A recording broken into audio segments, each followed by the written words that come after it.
অসীমর্ষয় সকল হাজির মাদ্রাসা কর্তৃক আয়োজিত বিদায় অনুষ্ঠানের সম্মানিত বিদায় মণ্ডলী ও মডারেটর মহোদয়, উপস্থিত সবাইকে আসসালামু আলাইকুম। অসংখ্য ধন্যবাদ মাননীয় মডারেটর, আমাকে আমার মূল্যবান বক্তব্য প্রদানের সুযোগ করে দেওয়ার জন্য। বিতর্কের বিষয় ছাত্র জীবনের সফলতার জন্য প্রতিষ্ঠান নয় বরং পরিবারের ভূমিকাই মুখ্য। আমি এই বিষয়টির পক্ষে অবস্থান করছি। পরিবারের শিশুর প্রথম শিক্ষা প্রতিষ্ঠান, দোলনা থেকে কবর পর্যন্ত মানুষের শিক্ষার ক্ষেত্র।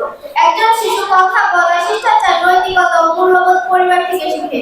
তাই কবি বলেছেন, বিশ্বজোড়া পাঠশালা সবার আগে ছাত্র। চরিত্র গঠনে পরিবারের প্রভাব সবচেয়ে বেশি। সততা, দায়িত্ব, শৃঙ্খলা ও মানবিক গুণাবলী পরিবারের পরিবেশেই গড়ে ওঠে। একজন আদর্শ মা বাবাই বুঝতে পারেন তার সন্তানের কিসের চাহিদা, কিসের অভাব, কি তার লক্ষ্য, কি তার স্বপ্ন। একজন বাবা মার স্বপ্ন ও শিশুর স্বপ্ন যখন এক হয় তখনই আসে সফলতা। তাই কবি বলেছেন, ঘুমিয়ে আছে শিশুর পিতা, সব শিশুর অন্তরে। পরীক্ষার চাপ, ব্যর্থতায় বা হতাশার সময় পরিবারের উৎসাহ ও ভালোবাসা একজন শিক্ষার্থীকে এগিয়ে যেতে সাহায্য করে। পড়ালেখার পরিবেশ ও পড়াশোনার অভ্যাস গড়ে তুলতে পরিবারই গুরুত্বপূর্ণ ভূমিকা পালন করে। পরিবারই দেখে একজন মা প্রতিষ্ঠান সবার জন্য একই শিক্ষা দেয়, কিন্তু শিশুর পরিবার দেয় ব্যক্তিগত যত্ন। শিক্ষক আর শিক্ষার্থী একসাথে পড়ান, কিন্তু মা বাবা সন্তানের দুর্বল করতে পারেন।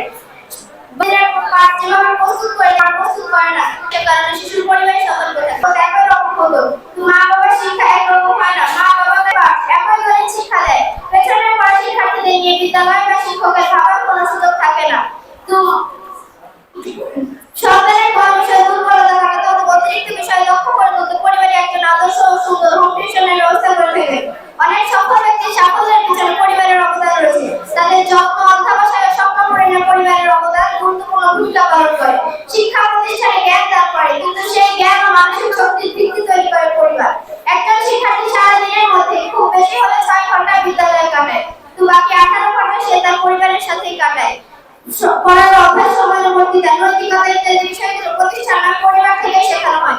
মনীষীদের জীবনী দেখলে নিউটন, আইনস্টাইন, সত্যেন্দ্রনাথ দত্ত সবার সফলতার পেছনে পরিবারের সাপোর্ট ছিল। পরিবারের হতাশা এবং মানসিক চাপ থেকে বাঁচায় এবং সফলতার প্রেরণা যোগায়।